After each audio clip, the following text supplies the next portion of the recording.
Hello students, I hope you guys are doing very well.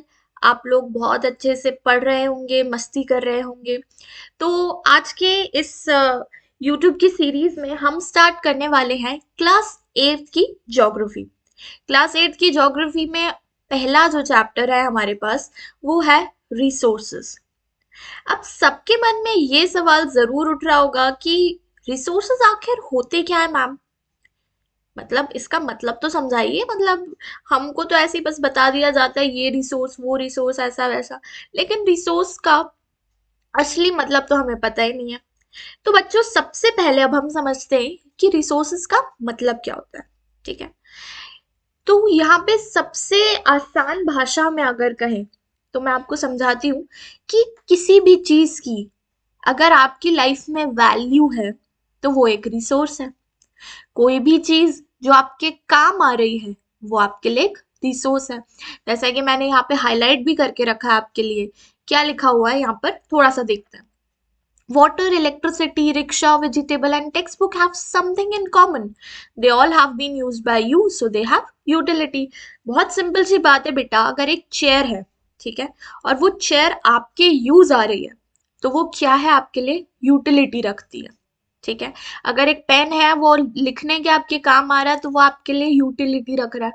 अब utility रखना मतलब आपके किसी यूज में आ रहा है, इस्तेमाल में आ रहा है। और जब कोई भी चीज हमारे इस्तेमाल में आती है तो हम क्या करते हैं उसको, हम उसको कहते हैं कि वो हमारा एक रिसोर्स है। ठीक है। अब रिसोर्स में एक बात और इम्पोर्टेंट होती है, वो ये होती है कि उसकी कोई वैल्यू होती है। वैल्यू यानी कि वर्थ, है ना। यानी कि उसकी कोई वैल्यू होती है, उसकी कोई वर्थ होती है हमारी लाइफ में जिसके बिना हम नहीं काम कर सकते। फॉर एग्जाम्पल, अगर आपको कुछ भी चीज लिखनी है, क्या आप पेन या पेंसिल के बिना लिख सकते हो? नहीं लिख सकते। तो वो हमारी लाइफ में एक वैल्यू रखता है, एक वर्थ रखता है। ठीक है। ऐसे ही हमारी लाइफ में बहुत सारी चीजें हैं, बहुत सारी, ठीक है, एन नंबर ऑफ थिंग्स, अनगिनत चीजें जो हमारी लाइफ में बहुत वैल्यू रखती हैं और इसलिए वो हमारे लिए क्या होती हैं, रिसोर्सेस। अब बेटा, समय के साथ साथ क्या हुआ, रिसोर्सेस डेवलप हुए। ठीक है। अब यहाँ पे रिसोर्सेस का सबसे ज्यादा इम्पोर्टेंट फैक्टर्स क्या है जो रिसोर्सेस बना सकता है या रिसोर्सेस हमारे काम में लग सकता है, वो है टाइम एंड टेक्नोलॉजी। ठीक है। टाइम और टेक्नोलॉजी की मदद से कोई भी चीज को हम एक रिसोर्स में कन्वर्ट कर सकते हैं और रिसोर्स में कन्वर्ट होने के साथ साथ वो हमारे लिए एक यूजफुल चीज बन जाती है। ठीक है। अब टाइम एंड टेक्नोलॉजी कैसे हो गया मैम, कैसे इंपॉर्टेंट फैक्टर्स हैं? तो बेटा, टाइम एंड टेक्नोलॉजी ऐसे इंपॉर्टेंट फैक्टर है कि समय के साथ साथ टेक्नोलॉजी चेंज हो रही है ना। हम बहुत कुछ इन्वेंट कर रहे हैं, बहुत कुछ डिस्कवर कर रहे हैं। हमारे पास कॉन्स्टेंटली किसी भी चीज को करने का एक नया आइडिया आ रहा है ना। अब एक बहुत सिंपल सी बात बताओ, पहले के लोग क्या करते थे? मतलब अर्ली मैन, अगर हिस्ट्री हमने बहुत ध्यान से पढ़ी है तो अर्ली मैन क्या करता था भाई? पानी कैसे पीते थे वो लोग? हाथ से पीते थे, है ना। डायरेक्ट नदी में हाथ से लेकर के मुंह में लगा करके पानी पीते थे, है ना। फिर धीरे धीरे क्या हुआ, टाइम चेंज हुआ। तो फिर उन्होंने समझा, उन्होंने एक नया आइडिया लेकर आए, एक पर्सपेक्टिव लेकर आए। क्या? कि यार इसको किसी बर्तन में, किसी वेसल में भी तो हम भर के पी सकते हैं। जब हमने उसको वेसल में भरना शुरू किया तो हमको लगा कि हाँ यार, ये तो कुछ बहुत अच्छी चीज हो गई, है ना। इससे हम आसानी से पानी पी पा रहे हैं, हमारी प्यास भी बुझ रही है। और हम समय के साथ आगे बढ़े तो हमको दिमाग में आया कि यार, हम तो इसको बॉटल में बंद करके पानी को रख भी सकते हैं, स्टोर कर सकते हैं, मतलब, है ना। क्योंकि कई जगह ऐसा होता है कि भाई पानी बहुत दूर है, तो हमारे पास एक आइडिया आया और कि हम क्या करेंगे, हम इसको स्टोर कर लेंगे। तो हम स्टोर करने लगे पानी बॉटलों में, बर्तनों में, है ना। और अभी अगर रिसेंट का टाइम देखें और टेक्नोलॉजी दोनों इंक्लूड करें तो हम देखते हैं कि यार, पानी जब हम देख रहे हैं कि पानी बहुत गंदा हो गया है तो उसको क्लीन करने के लिए भी हमारे पास वाटर प्यूरिफायर्स है ना। तो ये सारी चीजें, टाइम और टेक्नोलॉजी दोनों मिला करके हम क्या कर सकते हैं, हम रिसोर्सेस को और बेटर कर सकते हैं अपने पर्सनल यूज के लिए। ठीक है, अब यहाँ पे एक बहुत अच्छा पॉइंट हम पढ़ते, क्या लिखा है यहाँ पे, the technology to create hydroelectricity has turned energy into flowing water, an important resource, है ना। अब बहते हुए पानी हम सबके लिए रिसोर्स हो सकता था क्या? लगता है नहीं। बहता हुआ पानी क्या ही रिसोर्स होगा यार, ये तो हमने सोचा भी नहीं होगा, है ना। लेकिन टेक्नोलॉजी की मदद से हमने हाइड्रो इलेक्ट्रिसिटी बना ली। अब हाइड्रो इलेक्ट्रिसिटी तो फ्लोइंग वाटर से ही बनती है बेटा। ठीक है, आने वाले बड़ी क्लासेस में आप समझोगे कि हाइड्रो इलेक्ट्रिसिटी क्या होती है, लेकिन अभी बेसिक लेवल पे हम ये समझते हैं कि जो बहता हुआ पानी है, ठीक है, उसकी एनर्जी को कन्वर्ट करके हाइड्रो इलेक्ट्रिसिटी बनाई जाती है। ठीक है, तो ये था हमारा अभी स्टार्टिंग का छोटा सा एक इंट्रोडक्शन कि भाई रिसोर्सेस क्या होते हैं, कैसे होते हैं, टाइम के साथ क्या क्या हुआ उसमें। ठीक है, मैं जितना यहाँ पे बुक से आपको बता रही हूँ वो तो आपको समझना ही है, लेकिन साथ ही साथ आपको बुक पढ़नी भी है, क्योंकि जब आप जितना रीडिंग करोगे बुक्स का, आपको उतना ही ज़्यादा समझ आएगा कि ओके मैम किस बारे में बात कर रही हैं। ठीक है, तो मेरे एक्सप्लेनेशन के साथ साथ आपको रीडिंग भी कंटिन्यूअसली करती जानी है।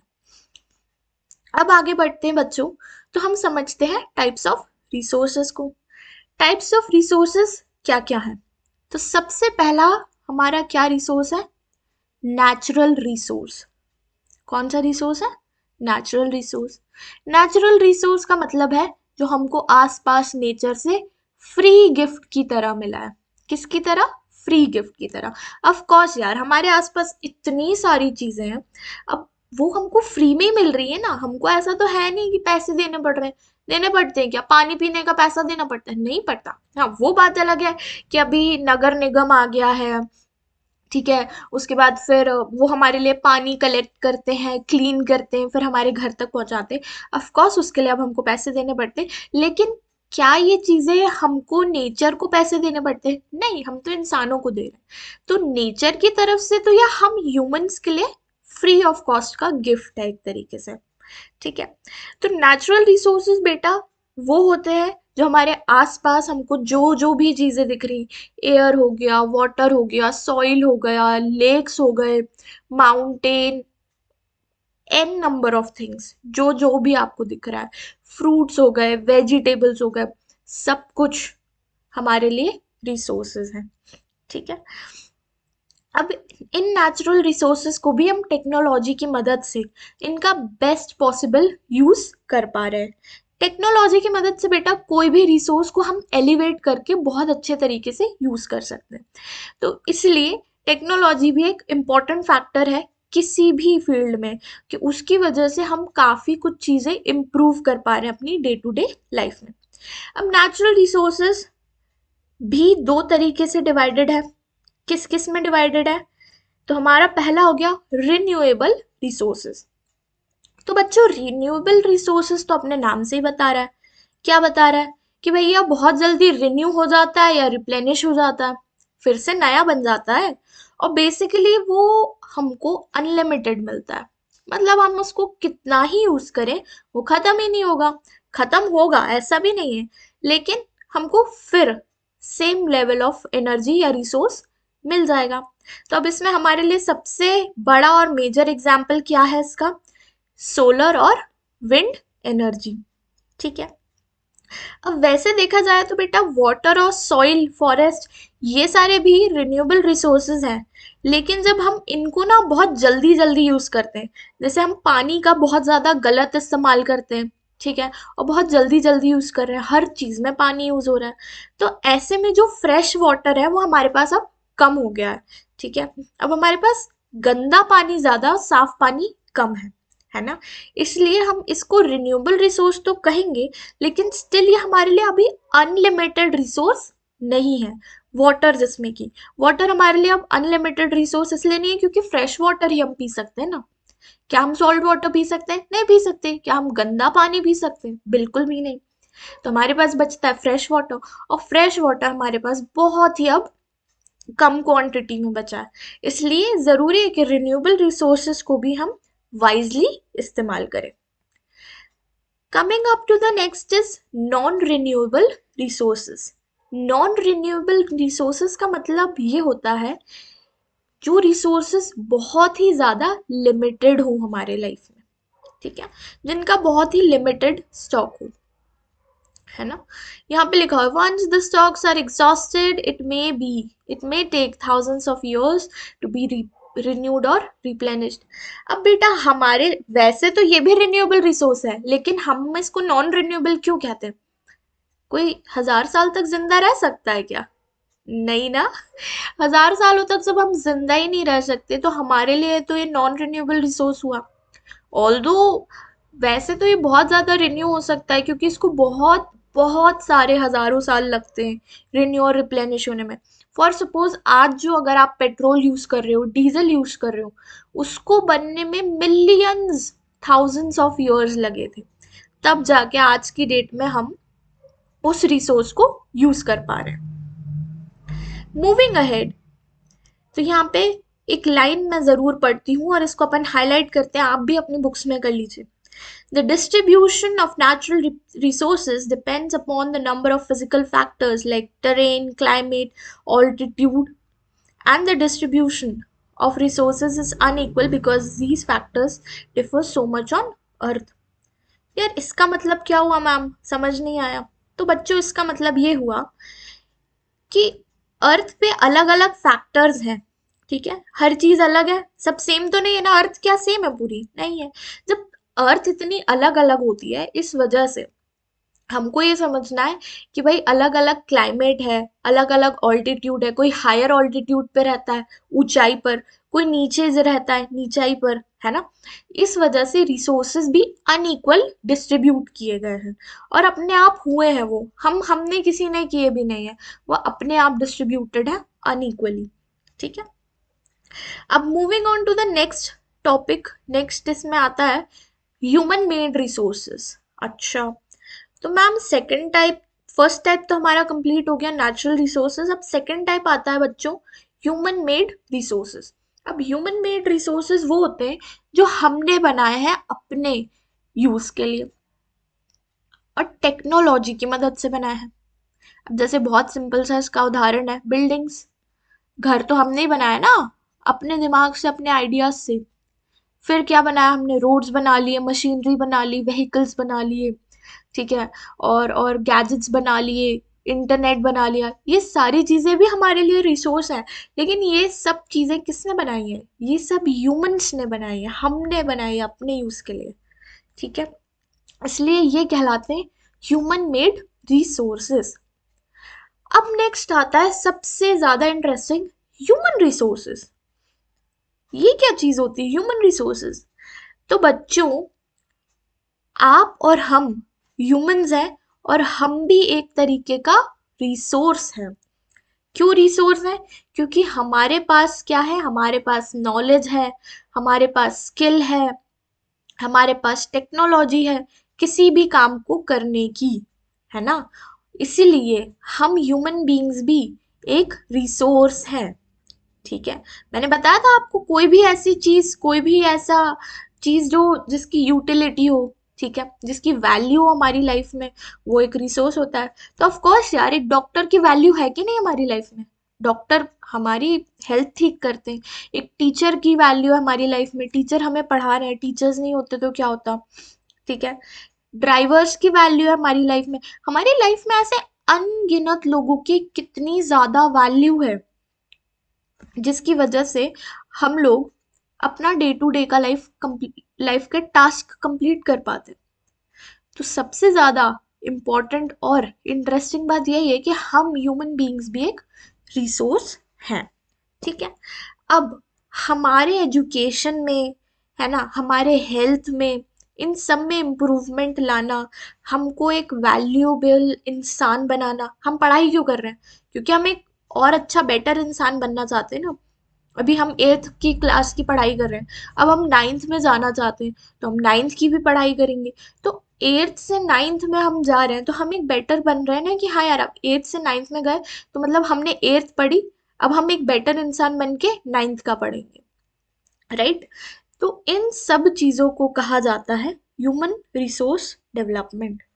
ठीक है, जहाँ पे ह्यूमंस को कुछ भी काम करने के लिए, ठीक है, उनको केपेबल बनाया जाता है, उनकी स्किल्स डेवलप कराई जाती है, उसे कहते हैं ह्यूमन रिसोर्स डेवलपमेंट। अब बेटा बात आती है रिसोर्सेज है ना, हम उनको यूज कर रहे हैं और अंट शंट यूज कर रहे हैं, मतलब जैसे चाहे वैसे यूज कर रहे हैं, है ना। मतलब पानी है तो हम पानी तो ऐसे ही बहा देते हैं, कुछ भी करते हैं। हमारे पास सॉइल है तो हम बहा देते हैं मिट्टी को भी पानी से, और हम न जाने क्या क्या कर रहे हैं, है ना। इन्हीं सब वजहों से बेटा आने वाले समय में जो आने वाली जनरेशन है, उनके पास ये सारे रिसोर्स नहीं होंगे जो हमारे पास है। अब इस प्रॉब्लम से कोप अप करने के लिए हमें क्या करना होगा, हमें रिसोर्सेस कंजर्व करने होंगे, यानी कि हमें रिसोर्सेस बचाने होंगे। ठीक है, और रिसोर्स कंजर्वेशन का मतलब ही यहाँ पे बहुत सिंपल सा लिखा हुआ है। क्या लिखा है?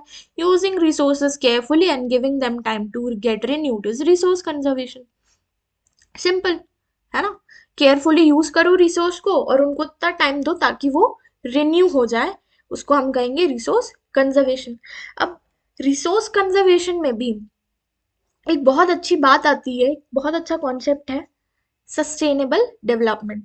तो बेटा सस्टेनेबल डेवलपमेंट वैसे तो बहुत ही ज्यादा बड़ा एक टॉपिक है, ठीक है, बहुत वास्ट चीज है, लेकिन आपको अभी 8th क्लास के लेवल पे सिर्फ इतना ही है, तो हम इतना समझेंगे। सस्टेनेबल डेवलपमेंट का मतलब ये होता है बेटा कि आज आप कुछ भी चीज यूज कर रहे हो तो उसको इतना बैलेंस तरीके से यूज करूं, ठीक है, कोई भी रिसोर्स को इतना बैलेंस तरीके से यूज करो कि वो आपके काम आई है, ठीक है, साथ में आप इतना बचाओ कि वो फ्यूचर में भी लोगों के काम आए, ठीक है, फ्यूचर के जो जनरेशन है उनके भी काम आए। और इसके बहुत सारे ऐसे तरीके होते हैं, जैसे 3 आवर्स ऑफ नेचर, है ना। 3 आवर्स ऑफ नेचर के बारे में हम सबने सुना होगा। क्या क्या है? रीयूज, रिड्यूस एंड रिसाइकल, क्योंकि यहाँ पे लिखा हुआ है। क्या लिखा है? There are many ways of conserving resources. Each person can contribute by reducing consumption, recycling and reusing a thing. Right? तो इससे हमको ये समझ आता है कि सस्टेनेबल डेवलपमेंट की मदद से हम कितने सारे ऐसे रिन्यूएबल और नॉन रिन्यूएबल रिसोर्सेज को अपनी फ्यूचर जनरेशन के लिए बचा सकते हैं। तो इसी के साथ चैप्टर होता है आपका यहाँ पे ख़त्म। बहुत इजी सी बातें हैं, और थोड़ा सा ये रीडिंग का पार्ट है, ये बहुत इंटरेस्टिंग सी स्टोरी है, तो आप लोग इसे रीड ज़रूर कीजिएगा, मज़ा आएगा। और बुक रीड करना इसलिए भी ज़रूरी है क्योंकि आपकी एक रीडिंग हैबिट बनेगी। रीडिंग हैबिट्स आर इम्पोर्टेंट, और रीडिंग हैबिट जब बन जाती है तो फिर किताबें पढ़ने में बहुत मज़ा आता है। तो गाइस इसी के साथ हमारा आज का ये चैप्टर भी कंप्लीट होता है। ठीक है, अगर आपको इससे रिलेटेड कोई भी डाउट्स हैं, आप हमको कमेंट बॉक्स में ज़रूर बताएं। कोई ऐसा टॉपिक है जिसमें आप चाहते हो कि और एक्सप्लेनेशन चाहिए तो वो आप हमें बता सकते हैं। ऐसा कुछ भी चीज़ लगती है तो आप सारी चीज़, सारे रिव्यूज़, फीडबैक्स हमको कमेंट सेक्शन में ज़रूर बताएं। अगर आप हमारे चैनल पे फर्स्ट टाइम आए हैं तो प्लीज़ हमको सब्सक्राइब कीजिए, वीडियो को लाइक कीजिए, शेयर कीजिए बहुत सारा, और स्टे ट्यून्ड, क्योंकि अभी ज्योग्राफी का ये फर्स्ट चैप्टर है, अभी आपका बहुत सारा सिलेबस बाकी है और हम पूरा सिलेबस ऐसे ही कवर करते हुए चलेंगे। Okay, thank you so much, this was from my end, bye bye.